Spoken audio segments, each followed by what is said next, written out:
Hi friends, எல்லோரும் எப்படி இருக்கீங்க? என்ன பண்ணிகிட்டு இருக்கீங்க? எல்லாம் ஜாலியாக என்ஜாய் பண்ணுங்கள். வாழ்க்கையை பார்த்தீங்கன்னா ஒவ்வொரு நொடியும் பார்த்தீங்கன்னா ஒவ்வொரு என்ஜாய் இருக்குங்க. ஒரு டைம் என்ஜாய் இருக்கும், ஒவ்வொரு டைம் ஃபீலிங்ஸ் வரும், ஒவ்வொரு டைம் அழுக வரும், நிறைய பிரச்சனைகள் வரும். ஓகேங்களா? அது தாண்டி நம்ம பார்த்தீங்கன்னா கொஞ்சம் நமக்குன்னு டைம் ஒதுக்கி யூஸ் பண்ணுங்க. ஓகேங்களா? இப்போ நான் சொல்லக்கூடிய ஒரு யூஸ்ஃபுல்லான உங்களுக்கான டிப்ஸு.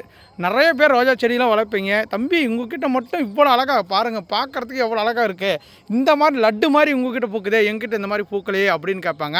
அவங்களுக்காக தான் இந்த வீடியோ. மறக்காமல் சேவ் பண்ணி வச்சுக்கோங்க, லைக் பண்ணிக்கோங்க. இப்போ நாங்கள் என்ன சொல்ல போகிறோன்னு வச்சுக்கோங்களேன். இப்போ பார்த்தீங்கன்னா மழை பேஞ்சிருச்சு. ஓகேங்களா? கிட்டத்தட்ட பார்த்தீங்கன்னா ஒரு 4 மணிலேருந்து ஈவினிங் இப்போ பார்த்தீங்கன்னா 6 மணி ஆக போகுது. மழை பேஞ்சு விட்டுருச்சு. ஓகேங்களா? இலையெல்லாம் பார்த்தீங்கன்னா இந்த மாதிரி தண்ணியாக இருக்குங்க. பாருங்கள், இலையெல்லாம் தனித்தனியாக இருக்கா. இந்த மாதிரி இருந்தால் தான் நமக்கு பார்த்தீங்கன்னா ஒரு செடியே நல்லா புத்துணர்ச்சியோடு நல்லா கூலிங்கும் அழகாக இருக்கும்.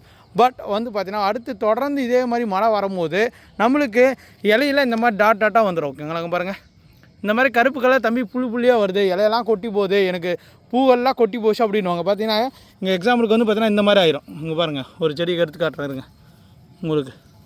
அப்படி இல்லை, இதுலேயே இருங்க, ஃபுல்லாக பார்த்தீங்கன்னா தான் உங்களுக்கு புரியுங்க. பாருங்கள், கருப்பாக இந்த மாதிரி ஆகுது. இந்த மாதிரி ஆயிடுச்சு தம்பி எனக்கு செடி அப்படின்னு நிறையா பேர் கேட்பாங்க.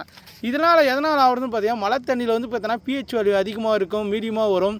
கலந்து மழை பெய்யனால பார்த்தீங்கன்னா அந்த கூலிங்க்கும் அந்த ஈரப்பதத்துக்கும் அந்த மாதிரி பார்த்தீங்கன்னா நோய் தாக்குதல் கண்டிப்பாக வரும். அதனால் நீங்கள் என்ன பண்ணுறீங்கன்னா கண்டிப்பாக நம்ம கொடுத்த மருந்தை யூஸ் பண்ணுங்கள். ஓகேங்களா?